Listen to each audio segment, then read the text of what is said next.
Emmanuel Ducrot du journal L'Opinion, c'est à vous. À Lyon, les soirées sous tension s'enchaînent depuis jeudi. Le déclenchement du 49.3. Jeudi soir, notamment, l'hôtel de ville a été pris pour cible, tagué, de ses fenêtres caillassées.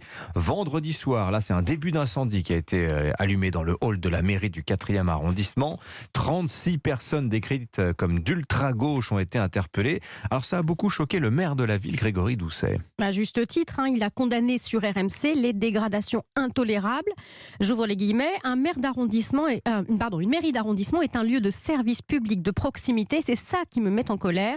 Cette attaque, elle est inacceptable. Je rejette toute forme de violence dans l'expression du mécontentement. On a le droit de manifester, mais ça ne justifie en rien la violence. Et il a poursuivi, sur cette situation, la justice doit faire son travail comme elle doit le faire avec tous les actes de vandalisme. Bon, ce sont des propos finalement assez logiques, même convenus dans la bouche d'un maire. Mais qui résonnent assez ironiquement avec les précédentes prises de position de Grégory Doucet. Dans les colonnes du quotidien lyonnais Le Progrès, en début d'année, le maire écologiste avait montré une grande mansuétude à l'égard des actions dites de désobéissance civile. Des activistes climatiques ou anticapitalistes, type blocage du périph' lyonnais par des militants de dernière rénovation, épidémie de dégradation d'œuvres d'art à la peinture ou à la soupe en boîte, jet de peinture sur Matignon, intrusion dans les aéroports pour empêcher les avions de décoller, dégonflage des pneus. Le maire de Lyon avait dit trouver ça enthousiasmant. Il estimait que ça allait dans le bon sens et qu'il était, dit-il, nécessaire d'en passer par là pour éveiller les consciences. Alors, il y avait selon lui aucune violence dans les actions que vous venez d'énumérer là. Que font-ils si ce n'est créer un peu de gêne pour quelques personnes, s'était-il interrogé.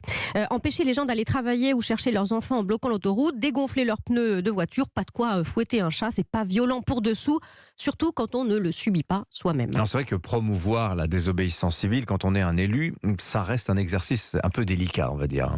Mais quand on a tressé des lauriers aux activistes en tout genre en trouvant enthousiasmantes leurs actions illégales, quand on a encouragé les atteintes aux biens d'autrui ou aux biens collectifs par intérêt militant, quand on a donné sa bénédiction aux entraves à la liberté de circuler et minimisé les conséquences pour les autres citoyens, comment s'étonner que les extrémistes violents se sentent poussés des ailes ?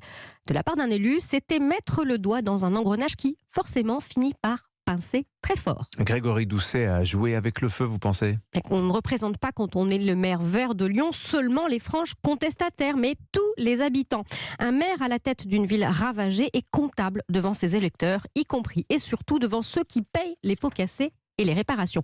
Il est d'autant plus responsable qu'il a regardé avec attendrissement les précédents coups de canif dans le pacte social, justifié les gifles à la loi et à l'état de droit et démonétisé la démocratie. Tout ça alors qu'il incarne en tant que premier magistrat de sa commune toutes ses valeurs républicaines. Soudain, l'élu se rend compte que la désobéissance civile n'est pas seulement un éveil des consciences, comme il dit, mais aussi un risque d'éveil des électeurs et une hypothèque sur sa réélection. Merci beaucoup Emmanuel Ducrot, on vous retrouve avec bonheur.